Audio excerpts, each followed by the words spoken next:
Assalamualaikum warahmatullahi wabarakatuh. Saya Binarti Prihatini dari program studi akuntansi syariah A1 dengan NIM 25622023405. Di sini saya akan menjelaskan tentang kepemimpinan. Kepemimpinan merupakan seni untuk memengaruhi dan mengarahkan orang demi tercapainya tujuan. Kepemimpinan dan pemimpin merupakan satu kesatuan utuh yang tidak dapat dipisahkan dalam suatu proses pencapaian tujuan yang efektif. Kepemimpinan atau leadership bisa juga diartikan sebagai kemampuan mempengaruhi orang-orang untuk mencapai tujuan organisasional. Terdapat 3 aspek yang mendominasi dalam kepemimpinan, yaitu orang, pengaruh, dan tujuan. Selanjutnya kita membahas definisi pemimpin dan kepemimpinan menurut para ahli.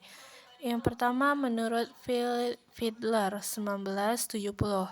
Pemimpin ialah seseorang yang berada dalam kelompok sebagai pemberi tugas atau sebagai pengarah dan mengkoordinasikan kegiatan kelompok yang relevan serta sebagai penanggung jawab utama. Yang kedua menurut Davis 1981. Kepemimpinan ialah kemampuan untuk membujuk orang lain dalam mencapai tujuan yang telah ditetapkan secara antusias. Dan yang ketiga menurut Terry dan Franklin 1982. Menurutnya kepemimpinan ialah hubungan di mana seseorang pemimpin mempengaruhi orang lain agar bersedia bekerja sama untuk menjalankan berbagai tugas yang saling terkait guna mencapai tujuan yang dikehendaki pemimpin dan kelompok. Fungsi dan sifat pemimpin. Berikut ini merupakan 5 fungsi kepemimpinan yang dikemukakan oleh Sodang P. Siagian 1999. Yang pertama, fungsi penentu arah, kedua, fungsi juru bicara, ketiga, fungsi komunikasi, keempat, fungsi mediator, dan kelima, fungsi integrator.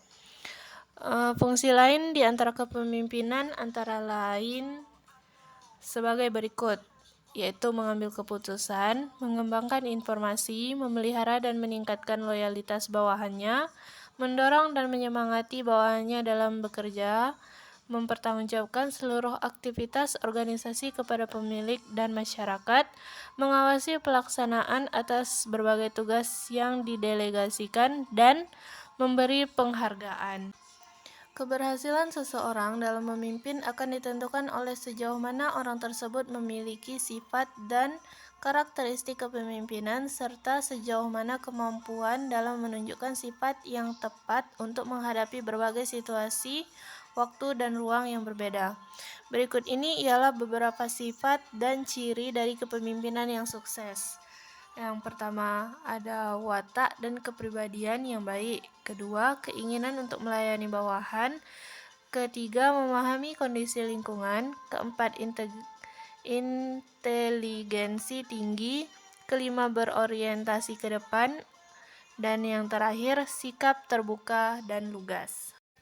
Ada beberapa teori. Yang pertama, teori kontingensi Fiedler, yakni model kontingensi yang dihasilkan mencerminkan bahwa efektivitas pemimpin ditentukan oleh 3 variabel, yaitu struktur kebutuhan pemimpin, kendali situasi pemimpin, dan interaksi antara struktur kebutuhan pemimpin dan kendali situasi.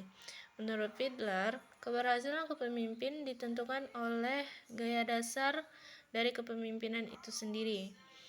Yang pertama, tugas ataupun hubungan pimpinan bawahan. Ciri utama yang diperlihatkan Fiedler dalam penelitiannya adalah penggolongan responden yang didasarkan pada salah satu orientasi saja, yakni antara orientasi hubungan ataupun tugas, sehingga tidak ada perpaduan di antara kedua orientasi. Model yang dikembangkan Fiedler tengahkan pendapat bahwa ketika pemimpin berorientasi pada hubungan, sedangkan situasi menuntutnya untuk mempergunakan pendekatan tugas, maka ada 2 pilihan. Pertama, menyesuaikan situasi dengan gaya dasar dari pemimpin yang bersangkutan.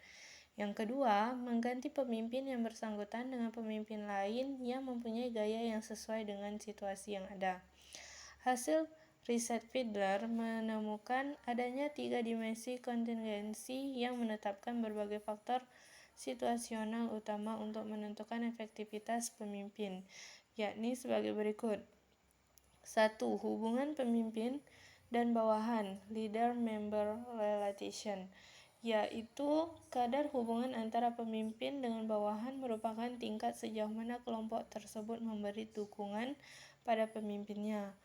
Yang kedua, struktur tugas, yakni sejauh mana tugas-tugas yang harus dilaksanakan itu terstruktur atau tidak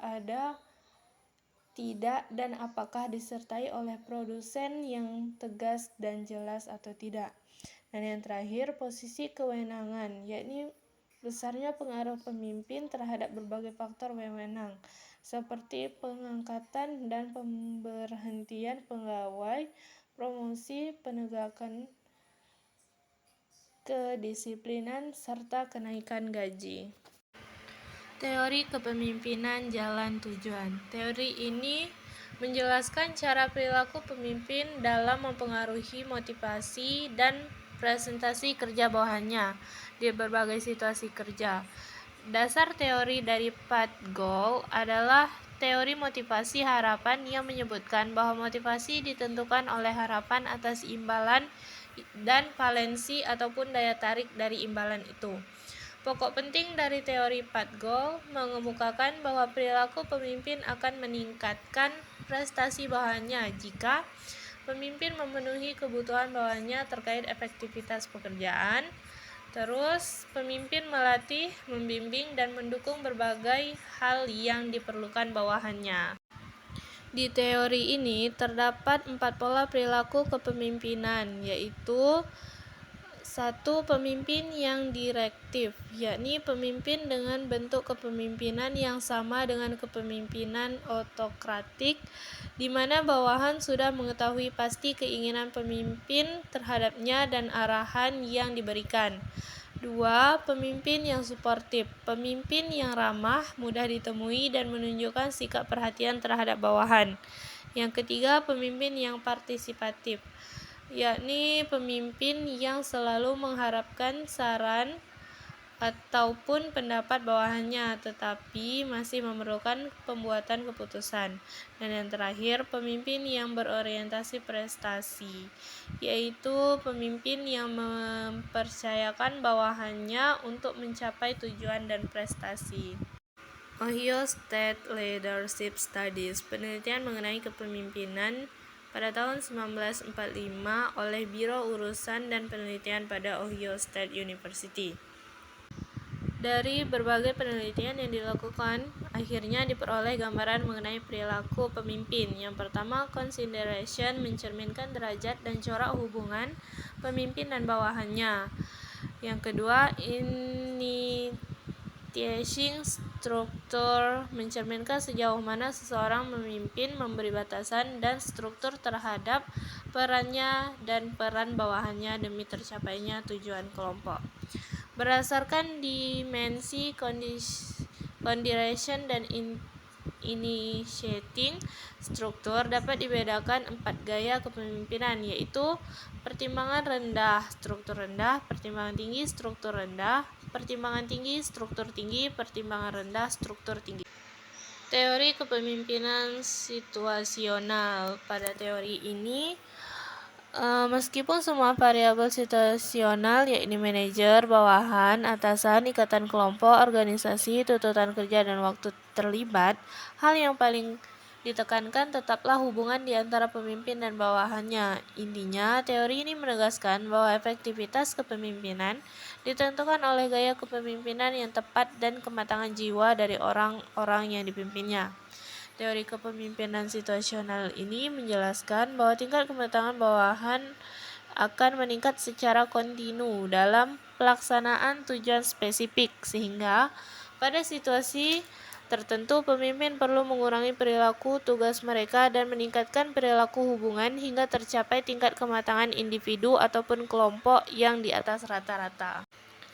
Kepemimpinan dalam praktek. Kepemimpinan adalah sikap dan perilaku yang mempengaruhi bawahan agar mampu bekerja sama dengan baik serta memenuhi aspek efisiensi dan efektivitas demi tercapainya produktivitas kerja yang sudah ditargetkan. Pemimpin dinilai efektif jika bawahannya merespon karena ingin menjalankan tugas dan memperoleh kompensasinya, kemudian menghormati, mematuhi, dan menaati pemimpinnya tersebut sehingga dapat bekerja sama secara baik dengannya dan merealisasi berbagai permintaan pemimpin tersebut. Efektivitas kepemimpinan itu sendiri dipengaruhi oleh batasan berupa kepribadian, pengalaman, harapan dari kepemimpinan terkait, harapan dan perilaku atasan, bawahan dan rekan kerja, karakteristik dan persyaratan tugas. Adapun peran-peran dari seorang pemimpin antara lain sebagai figur, sebagai pemimpin, sebagai penghubung, sebagai pengamat, sebagai pembagi informasi, sebagai juru bicara, sebagai wirausaha. Beberapa peran penting lainnya yang dapat dijadikan ukuran keefektifan seorang pemimpin adalah pengendalian gangguan, pengelokasian sumber daya, dan perundingan.